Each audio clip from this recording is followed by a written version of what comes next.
semana pasada habló en el Congreso y dijo que en un país moderno no hay lugar para la violencia. Ahora, el problema está tan enraizado que es una labor titánica realmente resolverlo. Hemos invitado a Julio Hevia, conocidísimo, respetadísimo psicoanalista, que nos va a ayudar un poco a entender este problema esta mañana. Julio, bienvenido. Hola, ¿cómo estás? A ver, para que el problema sea enfocado en una investidura de un gabinete y el premier diga unas palabras tan fuertes como esta, ¿es porque hemos llegado a un límite ya inmanejable, piensas tú?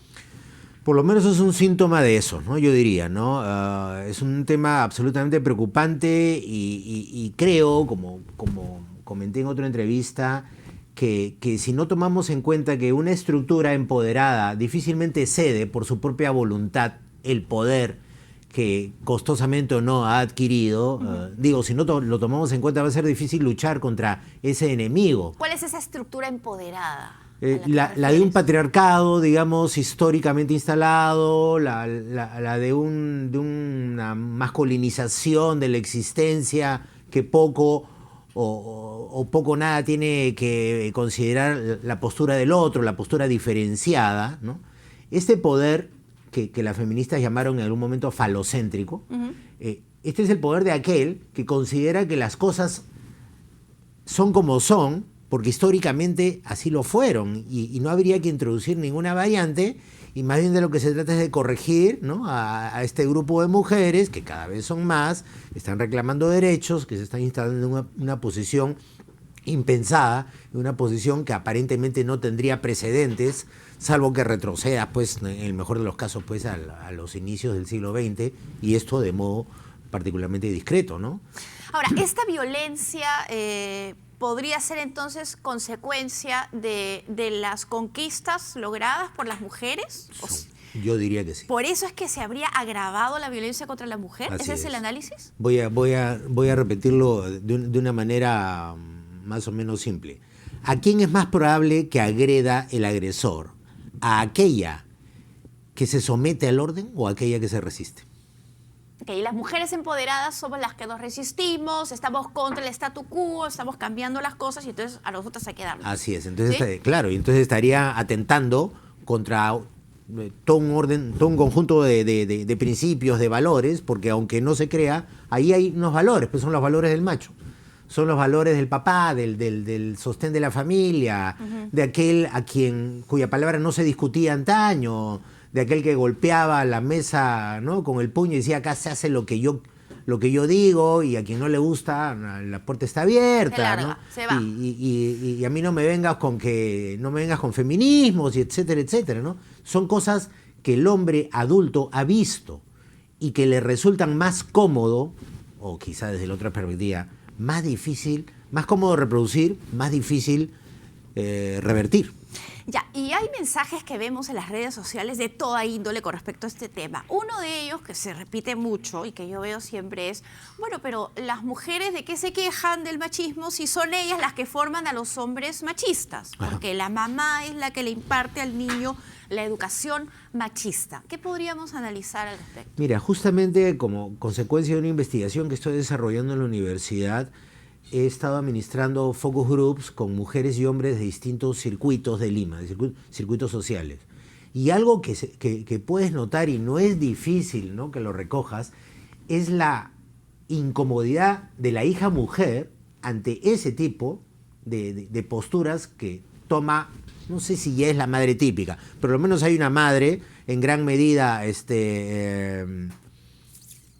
expandida o generalizada. Hay una postura, un rol materno que establece distancias clamorosas entre el tratamiento privilegiado al hijo y un tratamiento más bien más coercitivo y más tenso con la hija. Entonces, las hijas no están necesariamente, ni mucho menos, como es obvio, de acuerdo con ese modelo. Toman distancia de la situación doméstica, ¿no? Y para muestra un botón, la gastronomía aparentemente tiene más peso en los jóvenes que en las jóvenes. El boom de la comida a la mujer la toma con el pie cambiado, porque no le interesa. Claro, porque cocinar fue una presión y una necesidad diaria. Tú tienes que ayudar en la casa porque eres mujercita. Así es. ¿No es cierto? Y si no, tu marido se va a ir.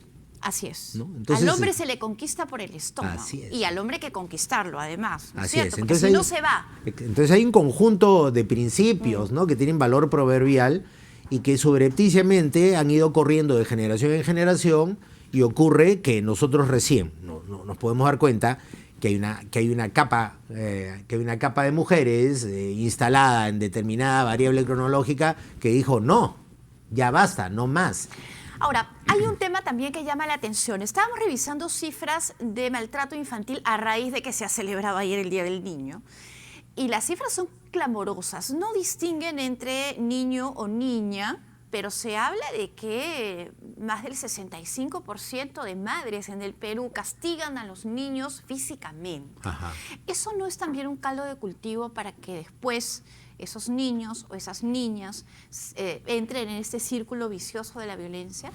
Bueno, si de desfase se trata, eso nos tendría, ¿no? Esas estadísticas nos mantendrían absolutamente desfasados, porque en otras realidades, los derechos del niño, su integridad física, la necesidad de considerarlos lo más rápido posible dentro de un orden de cosas de negociación, de discusión, es ampliamente aceptada, ¿no? Digo, en realidades distintas, pero entre nosotros somos muy poco tolerantes a la resistencia del otro, somos muy poco tolerantes al hecho de que haya discordancia y diferencias, sea entre géneros, sea entre generaciones.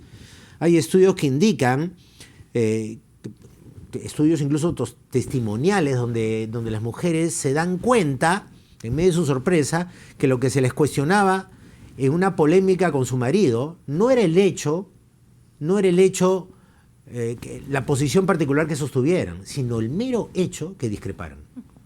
O sea, ya la mera discrepancia era considerada desde la perspectiva del varón estándar ya un atentado contra la situación consuetudinaria, contra el clima hogareño clásico, contra la fotito, ¿no?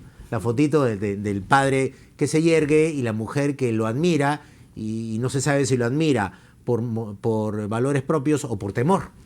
Así es, o por costumbre, ¿no es cierto? Así es. Ahora, digamos, es siempre interesante analizar estos problemas, pero también es útil dar algunos consejos, si es que estos caben. Uh-huh.